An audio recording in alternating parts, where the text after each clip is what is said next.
Hei og velkommen til Litteraturhuset i Fredrikstad. Mitt navn Signe Prøys, og jeg forlegger i Camino forlag. Just a short message for English viewers, English-speaking viewers, that we'll be holding a short presentation and a short reading in Norwegian to begin with, and then the conversation will continue in English, so stay with us.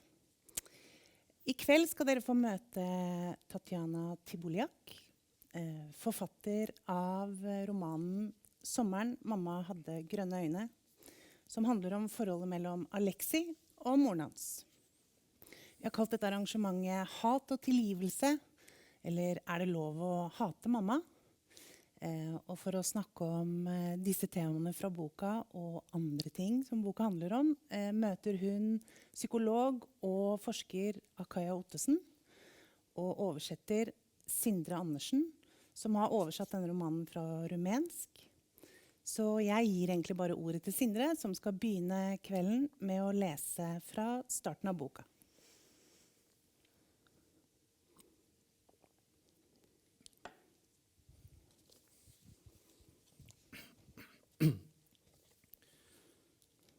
Den morgenen hvor jeg hatet henne mer intenst enn noen gang før, fylte mamma 39 år.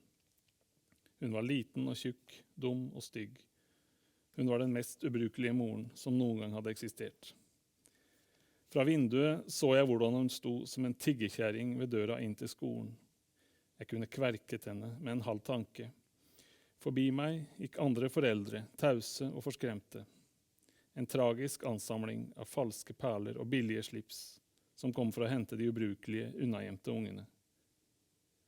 I det minste hadde de anstrengt seg og gått opp trappa. Mamma var like glad både med meg og med det at jeg hadde fullført en skole. Jeg lot henne stå og pines i nesten 1 time, så hvordan hun gikk irritert fram og tilbake langs gjerdet, før hun stoppet opp og nærmest gråt, som om det hadde skjedd noe blodig urettferdig. Heller ikke da gikk jeg ned. Jeg ble stående og se på henne med ansiktet limt mot vinduet, helt til alle de andre hadde gått. Mars i rullestolen sin, og de foreldreløse elevene som bare hadde rus eller psykiatri til å møte dem utenfor skoledøra. Jim, min beste kompis, vinket til meg og ropte at jeg ikke måtte ta livet mitt i ferien. Han sto sammen med foreldrene sine, som når som helst kunne ha solgt ham til organmafiaen. Hadde de ikke bare vært så redde for å snakke blant folk. Moren til Jim var skjønn og perlemoraktig og lo en lang latter, med haka framskutt og håret i 3 lag. Lo gjorde også den psykotiske klasseforstanderen vår, og mattelæreren, til og med rektor, den eneste normale på hele skolen. Vi lo hele gjengen, som var en morsom vits, for det var jo en morsom vits. Ingen grunn til å late som noe når det bare var oss der. Dessuten ville alle lærerne ha ledd av hva som helst denne siste skoledagen, så lenge de fikk se oss dra vår kos. Om ikke for alltid, så for sommeren, den tiden på året da halvparten av lærerne atter en gang lette etter ny jobb. Noen av dem hadde hellet med seg, og da så vi dem ikke mer. Andre var ikke så heldige og måtte vende tilbake høst etter høst til de jævlene av noen elever som de både fryktet og foraktet.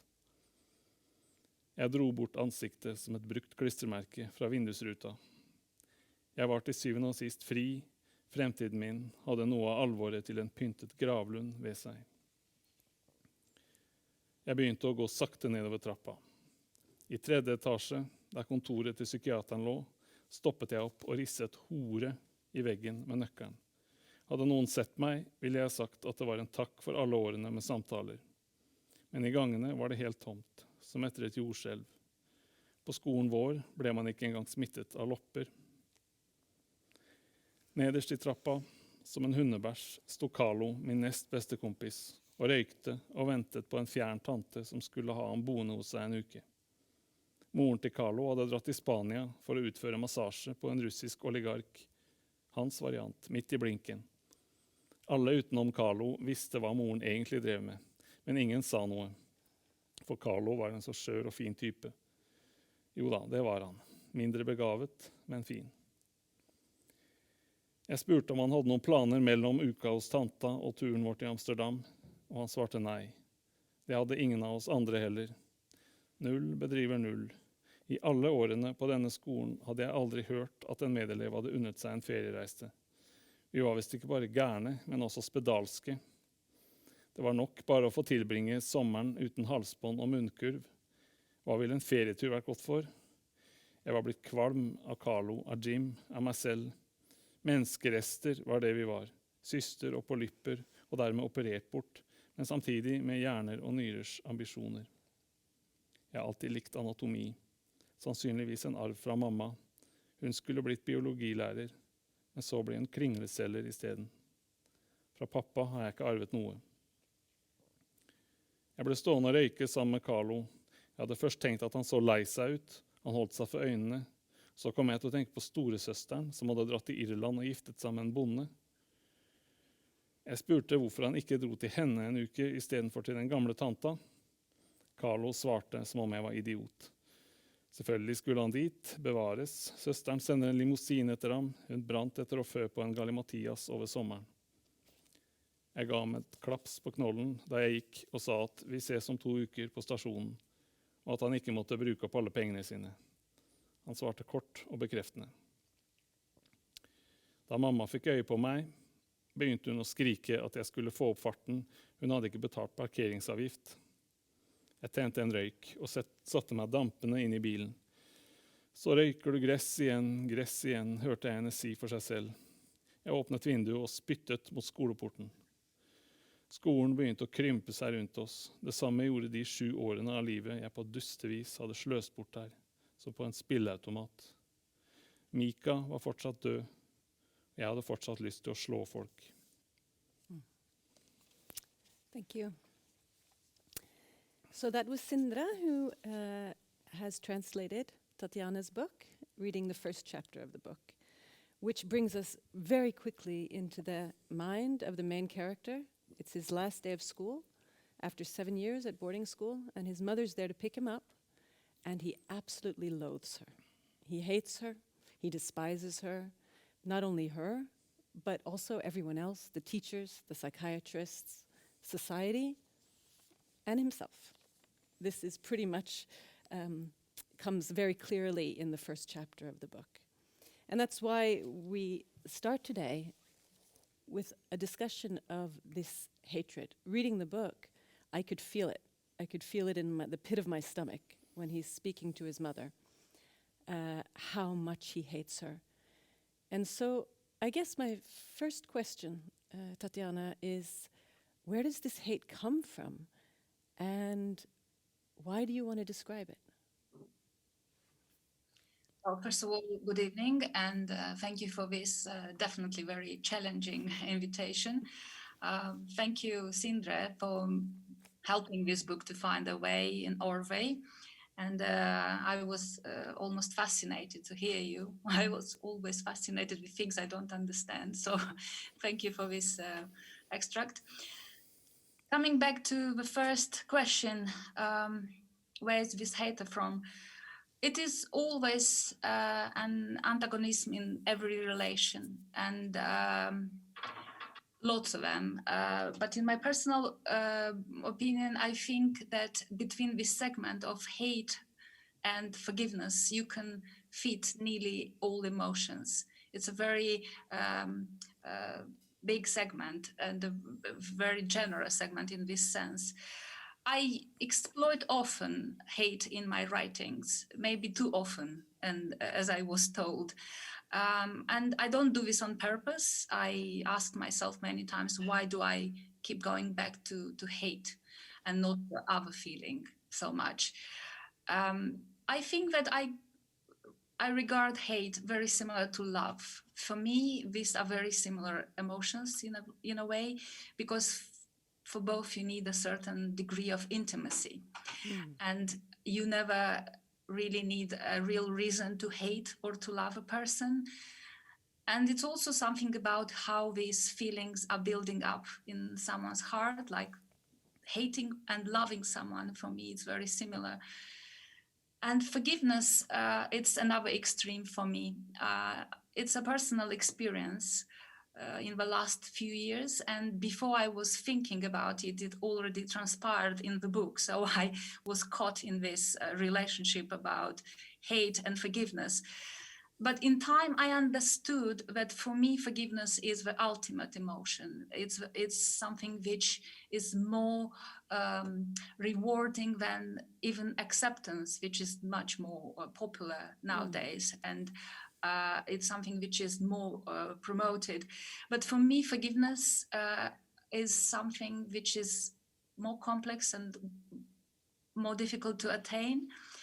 Because accepting something, you move on, is true, but you take with you your trauma. While with forgiveness, you move on, but also you let it go. So for me, this, as I say, this relationship between hate and forgiveness comes very natural. And I felt good writing about it. And also probably it was sort of healthier choice, moving from overrated, love and passion, which everyone writes about it.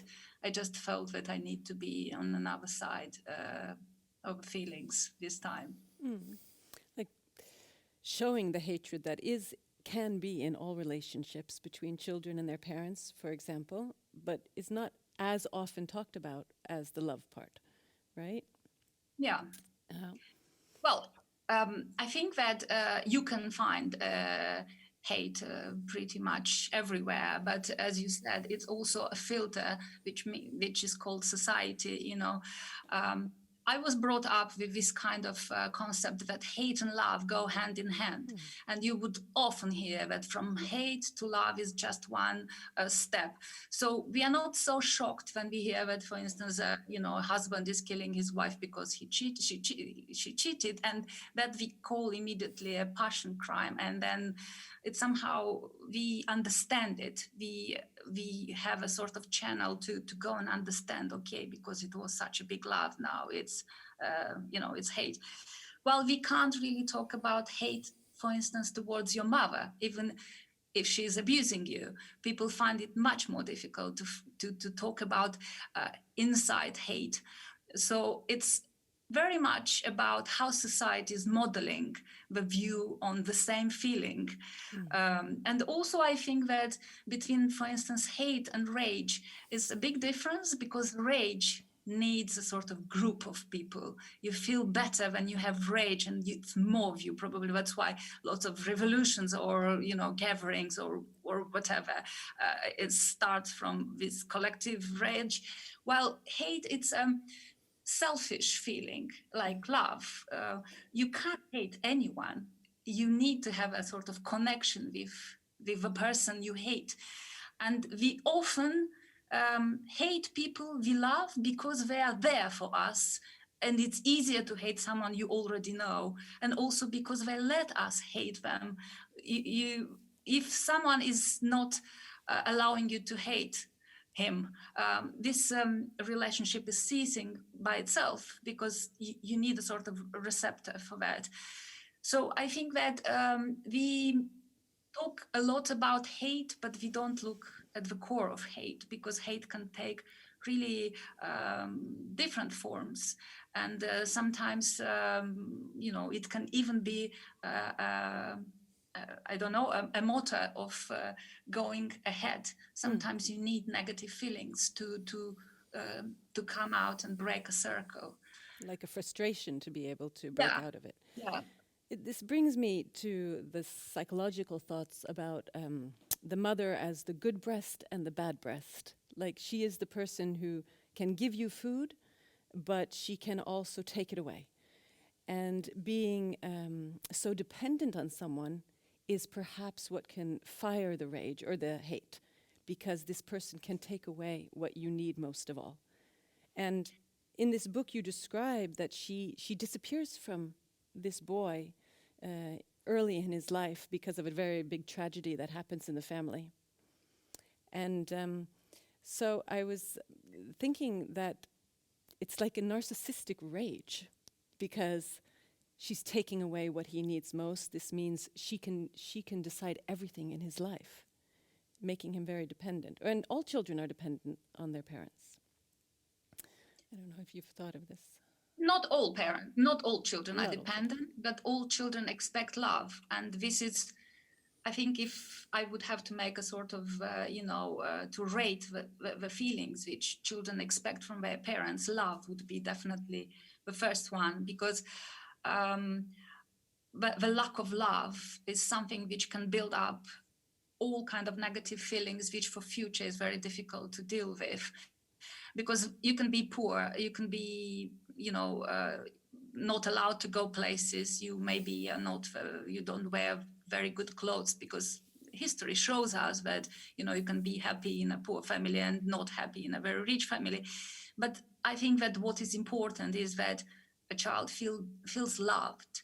And it doesn't need to be a perfect love. And I would like to talk about it, because this is one of the messages of the book. You don't have to give perfect love all the time. You can love someone as much as you can. And I think that the character mother, is saying at one point in this book that maybe she didn't love him enough, Alexei, but she loved as much as she could. And I think that feeling is enough for a child, because he understood that the mother is also grieving after the daughter she lost. But he wanted just to have a space in that grief. He didn't want to be by himself in the corner and cry for the same things. It seems to him unnatural and unfair to be outcast from the mourning of his sister. But that happens a lot. Only in films, you have 1 hour, and in that hour you lose someone, you get together again, and then you are in love again, and you're a perfect family. In life, it's not like that. If a family is not healthy enough, a loss will never make it stronger. It will just tear things apart. So this is what happened exactly in this book, and that's why I didn't make that family poor, or I didn't put it in extremes, because in a normal family these kind of things can happen, and then people can have this destiny. And talking about this love and lack of it, I think that it's a humongous pressure on women, on mothers, in the part of the world I'm coming from, just to be saints and to be martyrs and to be perfect all the time. And that did so much damage throughout the years to the women, that now whatever we try to do and say that they're also human, they also have feelings, they also have needs, it's just there are topics which never really are discussed, because we are used to have this icon of a mother, of motherhood, and we just think that once a woman has a child, she needs to live for the child, and she needs to live with the child, and she needs to live only through the child's interests. This woman in the book was exactly the same woman I'm talking about. She never had anything for herself. No, She and always was expected to give, just to give. And then she had cancer. She even says at one point, finally, I have something for myself, which wants only me. And it's, maybe this is a metaphor in the book, but sometimes it happens that only a tragedy can actually put ourselves in the front of a mirror and say, look, this is me, and these are my needs, and I need to attend to them as well. yeah. And like what you're saying is, like, a mother, as soon as she becomes a mother, shouldn't have a personality anymore. Now she's the mother. And I wanted to ask Sindre as well about this love-hate, because reading the book, I was thinking this is a subject that isn't discussed as much in a Norwegian context as in many other contexts. Like in a family, it's supposed to be harmony, and we don't really talk about hate in the same manner. But, well, actually, I just was wondering if you agree with that, or if that's something that you experienced, like a cultural difference, or...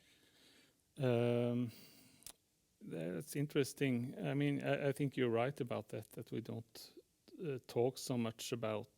But I think we have the same feelings, but we are not dealing with them. I mean, we are not used to expressing them. I mean, I've been thinking about this, about hating your mother, and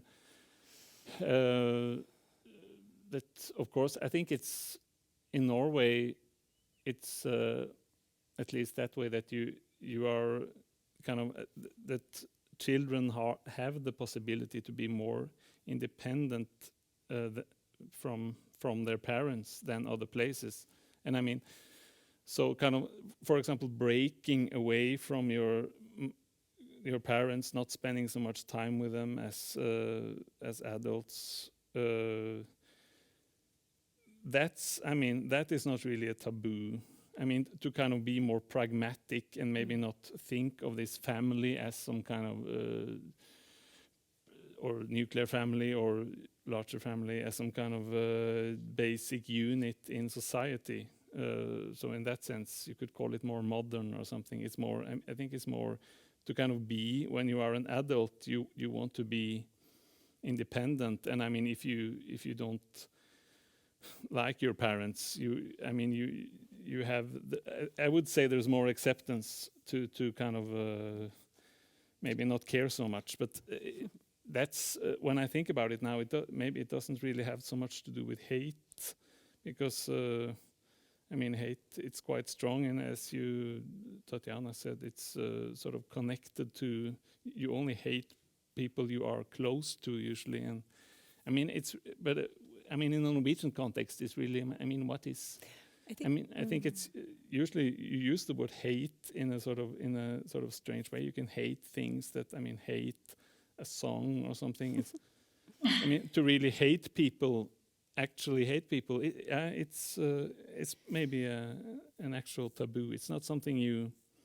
that we really talk about. And I think what you're sort of describing is maybe in the Norwegian context, there can be more indifference. I can leave my family. Yeah, it's maybe more indifference. But and you're talking about this love and hate. But I just wanted to continue, because you started also talking about forgiveness, and there's this scene in the book where it's the mother's birthday, and Alexei is sitting across from her, hating her, of course. She's disgusting. And she asks him, and this whole family has fallen apart because of a trauma, of a loss of someone in their family. And she asks him to go with her to France for the summer because she's dying. And she has to buy him with a car.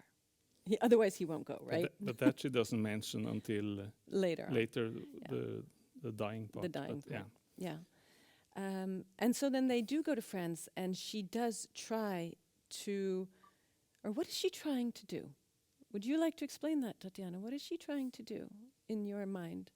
Well, I think I will just start a little bit with the fact that I wouldn't like to extrapolate over the whole discussion from my character, because Alexei hates the mother, but probably he does that a little bit more than an usual, an average teenager, because of course it's not unheard of that teenagers have strong feelings against the parents at one point in their lives, and they maybe have this kind of bad thought that I want you to disappear. But it's quite strong to want a parent to be dead, and that is not happening very often and every time. He does have a condition, and I explain this in the book. So he's not a very typical adolescent, teenager. So coming from that, I think that it's wrong to say that all the teenagers are like Alexei, but there is a certain, rage in this period of time. But when this invitation comes to Alexei, to come with me there because I'll give you the car. Sindre is correct. He doesn't really know why does he need to go, but it's the first time in his life where he chooses his mother for anything. Even if she would say, come with me there and kill me there, he would still somehow feel that this is a moment where he can choose her over France, over Amsterdam. I don't think it's only for the car. There is the first step he makes towards his mother in a way. And she gives him no choice in a way. They just go to a new place, to a completely new place where they could just start doing simple, normal things. She's taking him there not with a huge romantic or educative purpose. She just is being selfish for once, and she wants to do things which she never had time, or she couldn't do them with a son. And probably this normality is bringing them together. Because if she would go there and she would start saying, okay, let's do first week this, second week we will do that, and she would just tell him every day how much she loves him, that wouldn't work, because the things don't work like that. You can't repair in 3 months something which you never had in your life. I think that she says at one point in that sunflower field that not everyone who is making wine from how was it? Who is transforming water in wine is Christ, because the believing is not enough. You can't miss something you never had. So he cannot start loving her like that, because he doesn't know what love is, this normal filial love. So that place is just a space, and it can be a metaphor for anything, really. You don't need to go to die in France in order to make peace with someone, but you can just find that simple, normal point and then start working from there with simple steps. I think that this is the message as well, of that you can repair things, even when you think it's too late. You don't need to wait for death, you know. I think that comes also from my personal experience, because I experienced such a summer. And it's amazing how the same things can seem completely different, you know. The same person who said the same things all the time can look different, can feel different, can bring you a different lesson. I experienced that with my father, and I remember this day when I saw him playing with my daughter, and he was telling her the same stories as he was telling me when I was little, but I didn't have years for them then, because it was other things between us. But when I saw him now, he suddenly seemed different, good, beautiful, wise. So it's also the eyes of the person who looks at it. So this is a long answer to your question. It's a wonderful answer. France and this house was a new page for them, and they used it. Yeah. And and this is, as you said, throughout the book, as their relationship starts to get stronger and some kind of a love starts to form, he starts to see his mother as beautiful. All of a sudden she looks beautiful, which is actually very touching. And I was wondering, because through this book, in the book, he's writing it as an adult because his psychiatrist has asked him to write it as sort of a therapy of sorts. Yeah. And psychiatrists and psychologists are not. He doesn't love them in this book. He doesn't. But the broken relationship with his mother heals with his mother and not with a therapist. And this was also got me thinking about how we heal, and is it even possible to heal in another relationship? Yes, I think it is, because in a way, I'm glad that young generation have so much access to professional help today. That is a tremendous change. And I'm talking about, probably is not the case of Norwegia, where you had it for a long time, but I'm talking about Moldova, Romania, Ukraine, Russia, countries which always looked at this kind of activities like only you are crazy, and then you go to these people to make you even more crazy. Now things change, and people understand that not everything can be cured by gossip or saint water or, you know, just a great wish. Sometimes you need to break the silence and to go to have proper help. And I'm very happy that young people have access, but sometimes I think that also that downplays it, because lots of people are not used anymore to try with their own capacities to fight something. Sometimes that's why you need a family, because talking has a tremendous power. And only by putting on the table your fears and confronting them with your parents, with your grandparents, with your friends, if it comes to this, can make miracles sometimes. Unspeaking things can grow up in something very difficult to move. So I encourage my children, but I encourage myself as well, and everyone whom I know, first of all, to speak up loud what you have, and then try to communicate. In the book, this is somehow showed very clearly that they don't do extraordinary things. They just talk. Sometimes you just need an explanation, because you think that your mother hates you for this, but maybe she doesn't even have this feeling for you, but she hates herself for not being able to deal with some of your problems.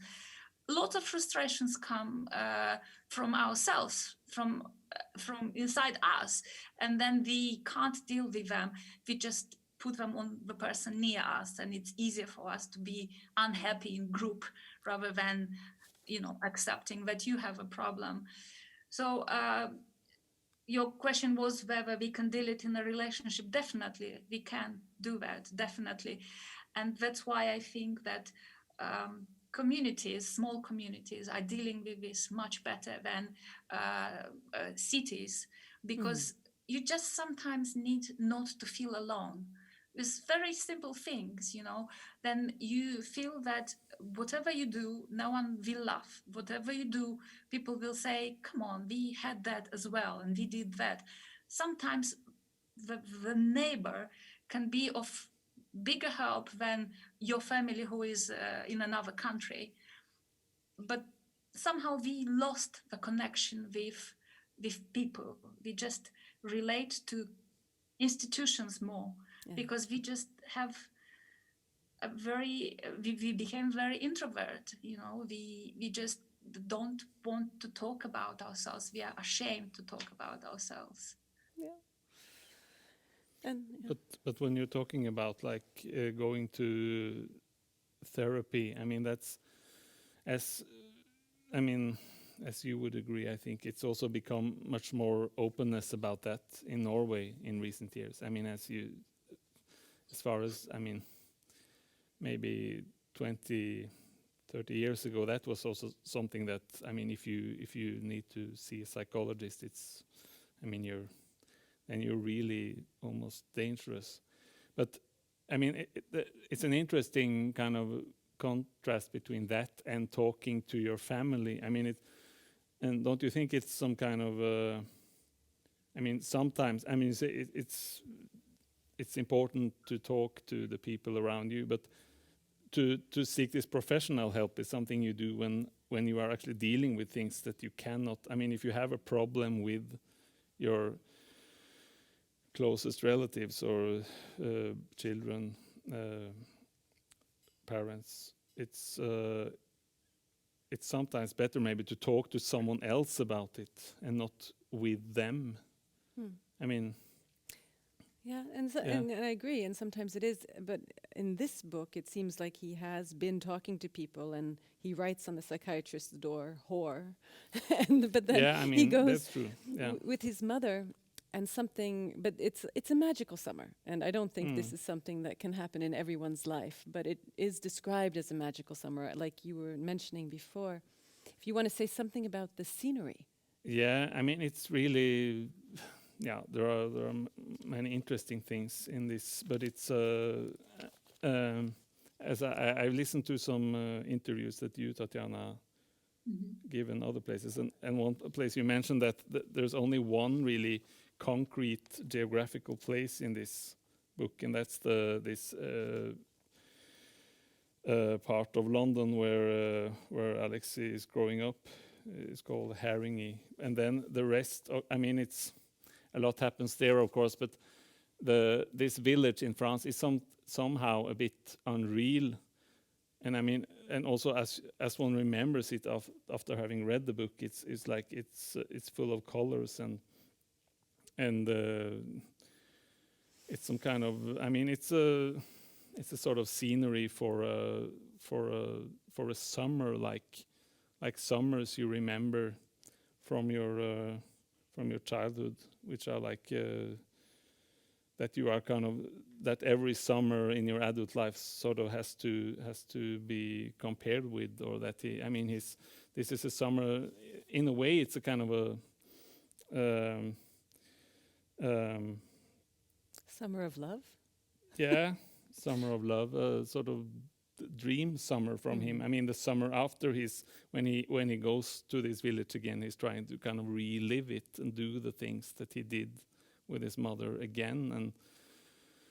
And I mean, it's the last sentence of the book is the summer that where my mother had green eyes never ended.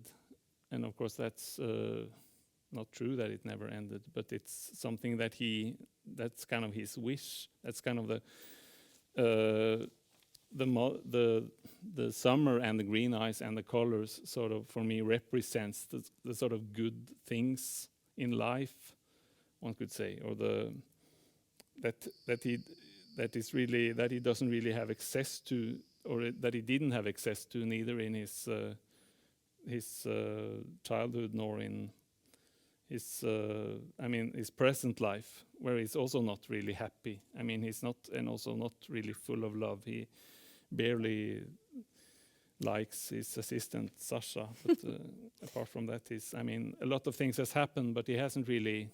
I mean, he's, of course, as you said, he's not a normal. He wasn't a normal teenager, and he's not a normal adult, but. But he is a very traumatized teenager. And like you were talking about, the memory never ends, because it is a memory and it doesn't end. And we were also speaking of how in the book, there are a lot of important things that aren't in the book. They're just sort of touched on, like very important episodes in his life. The traumas that we sort of just smell, sort of, but aren't explained. And and I was just wondering, is this how his memory works? Did you think about that? Or why does he describe this summer and not the traumatic things? You're asking me? Yeah, Sindre? I'm asking you. Yeah, that's my yeah. Well, just to say a few words about what Sindre was mentioning. I wanted very much not to create an idyllic summer, because everything I described in the book, it's a very typical French countryside in summer. So if you are a tourist and you come to France and you go to a village like we did prior to me writing this book with my parents, you would find very much everything I described there, and boulangerie and the shops and the sunflower and this simple but colorful life, because this is how French live. But maybe because of trauma and maybe because of their own style life, this was such a contrast, because they were two very unhappy people coming into a place where everyone seemed to be happy, because this is what tourism does as well, for life. But I was accused many times that I made Alexei unhappy, even after, even in his present life. And why wasn't I better with him? And why he needed to have an accident on top of everything he had? And why, after the mother died, he couldn't just be happily married and just a millionaire and everything? And my answer is because the life is rarely giving you this kind of finale, So usually when you do have trauma for most of your life, you will end up with a sort of happiness, but not a very bright happiness. You will find your peace maybe, but you will rarely change completely your life. So the fact that he already forgave his mother and himself, and he found this bond, and he, even after her death, found a sort of belonging, this feeling of having a family and having a mother, having had a mother. For me, it's quite a good ending. And, and I think that if I would have done it more opulent, I would just spoil it, in my opinion. I forgot what was the last question you asked me talking about this.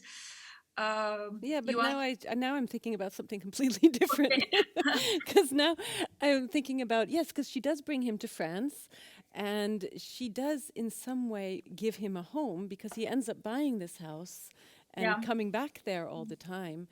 And this brings me to the part of the book about being an immigrant and not being wanted, because he doesn't feel wanted by his family, but he also discusses how he's not wanted by society. Like he goes to a flea market and he feels that I'm like everything for sale here. I'm something that somebody will just throw away and they'll sell it cheaply and nobody really wants anymore, and I'm not needed by anybody in my society or in my family, and just not loved.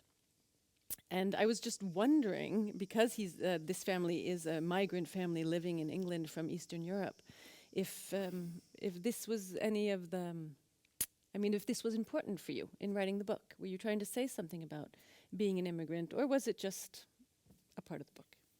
Well, it is important and it's not important. I am an immigrant as well. So I left Moldova, I moved to Paris. I live here in a mostly British community with children who consider them half French, half British. So it's a mess in my life as well from this point of view. But maybe that's why I didn't really want to talk about this aspect as something which is sorry, I'm mixing the languages, something which gives everything a new angle, because they are migrants, they're like that. Because while it's true that migrants have this problem of belonging more than other categories of people, you may feel unwanted in your own country, in your own district, and that is even more difficult, I think, because when you are leaving your house and you're moving abroad, somewhere in the back of your mind that at one point you will have a problem, be it a language or be it discrimination or be it a worse job than you had at your hometown. But you go with this and then it's easier for you to face it. But when you have the same problems in your own country, the frustration is bigger. So the fact that they're migrants doesn't change much. That's why I didn't want to dwell on geography and on time. I didn't even give a name for the mother. She is the mother. The mother. She doesn't have a name because she can be any woman from anywhere, from any time. They are migrants, yes, but Polish, in my opinion, Polish is, when you talk about Polish in Europe, they somehow accumulate more nationalities than just Polish. You think also about Ukrainians and you think about mainly East Europeans, right? So that's why they were Polish and not Moldovans, for instance, because we have a lot in common, and it's very often then I'm being called, I'm being mistaken for Polish or for Ukrainian because we somehow come as someone who have the same values or tastes on things. So for me, that wasn't important, the migration. The migration they made in this book was from their unhappiness to their settlement, to their peace, without borders. That could happen anywhere. They could just find a place anywhere in the world, because I thought that it's more important what they do as people rather than just talking about their backgrounds and everything. But migration, it is such a broad topic, and I will touch it. I touched it already a lot in my second novel, which is, if Sindre is kind enough to translate it in Norwegian, we will maybe have a talk about that, because I'm exploring exactly these things. And they came after the first novel, because everyone asked me, why did you not make your characters Romanians? Why did you run away from Chisinau? So in the second novel, I came back to Chisinau and I talked about my childhood, my generation, childhood, that part of the world, transition. So it's a very grounded novel in my realities. So I don't know, maybe I needed to write the first book in order to go back to my roots. Maybe this is my migration, personal migration. But just to follow it up a bit, don't you think that, my impression is that Alexei kind of also hates his own background. He's Polish, decent. And he never went to Poland. I think I said that in the book. Yeah, he never went to Poland, but he's actually then second generation or third. Yeah, because the grandmother migrated, I think. Yeah, the grandmother. I don't know if he hates. He hates quite a lot of things. Yeah. I don't know Because I background. mean, it's a kind of because he feels. I mean, he's sort of his feeling of being outsider or kind of a stranger is, of course, not really made better by his feeling of being a foreigner in London. Although he lives in a sort of Polish neighborhood, it's written somewhere. So I mean, and they are kind of rich, one of the richer there, but. I mean, I get this impression. It doesn't really have to be but I mean, this thing of being Polish.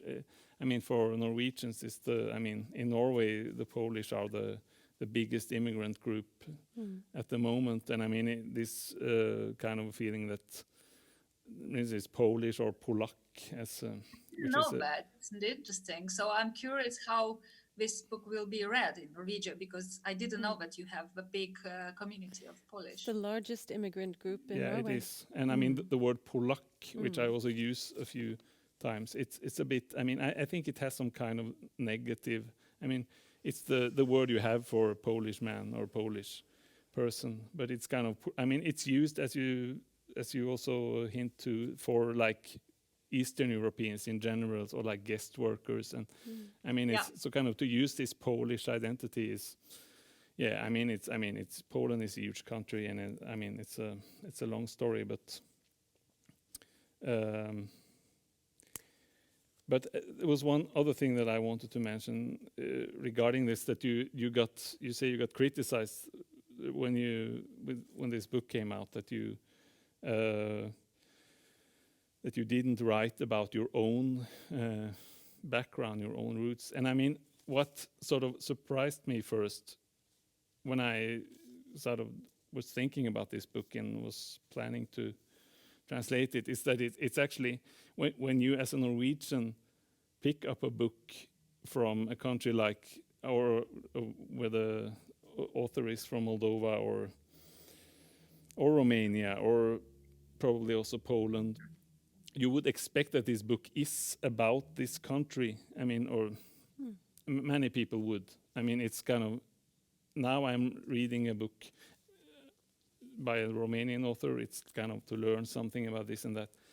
And then it's in that sense, it's kind of, and I mean, the books who have been translated from Romanian to Norwegian before sort of deals with, but Romania, but now we're talking about Romania. But then when I started to think about Norwegian literature, it's actually the same there. If you take like Norwegian novels who come out, I mean, almost all of them deal with Norway to some extent. I mean, it's not really, it's kind of a bit considered a bit too bold maybe for a Norwegian to write about someone who is not connected to Norway at all. But here you have actually done it. You've kind of written a book about where there is no connection to your own home country, or your kind of your mother tongue, or so that's I mean, it's maybe nothing to discuss further, but it's just an interesting thing. Well, the themes are universal. Yeah, the themes are universal. But yeah. it was perhaps some kind of a choice you made to make it more universal. I don't know.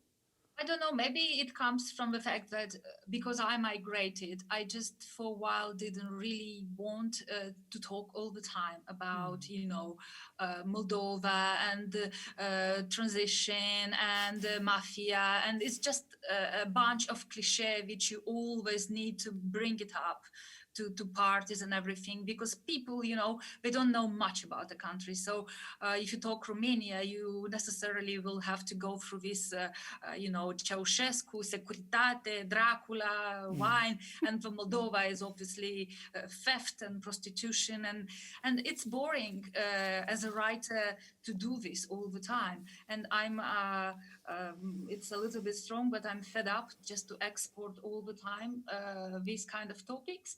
I think writing can be, and it is, much more, liberating, much more interesting. You can do things if you want to write. Because I was working as a journalist for so many years, and all these topics, just I wrote about them, different angles, different sources. So for me, doing the same in literature is just quite boring.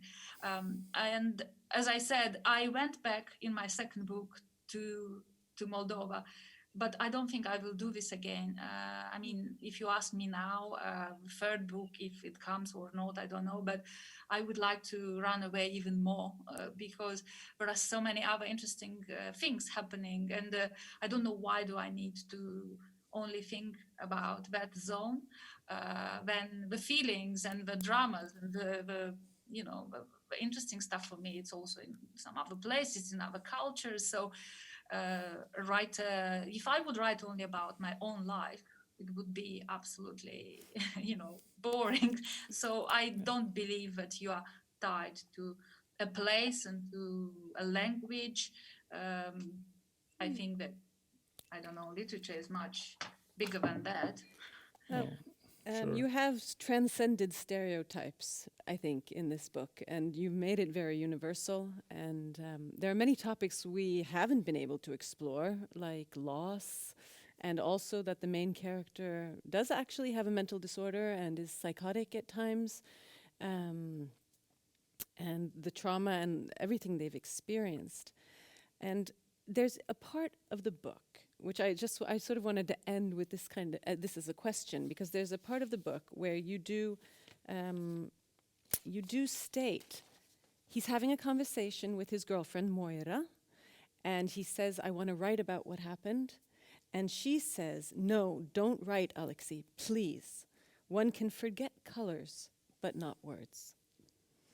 And both of you are authors, so I was sort of interested in primarily why you wrote this. What were you thinking when you wrote that? And also, what is it with words and forgetting? Well, I'm coming from a family where words were always important. Let's put it like that. Everyone was writing, and sometimes we would use writing in order to talk between us, even because it was simpler. We were not great talkers, but we all found it easier to express it in writing. So for me, words are important. I never forget words.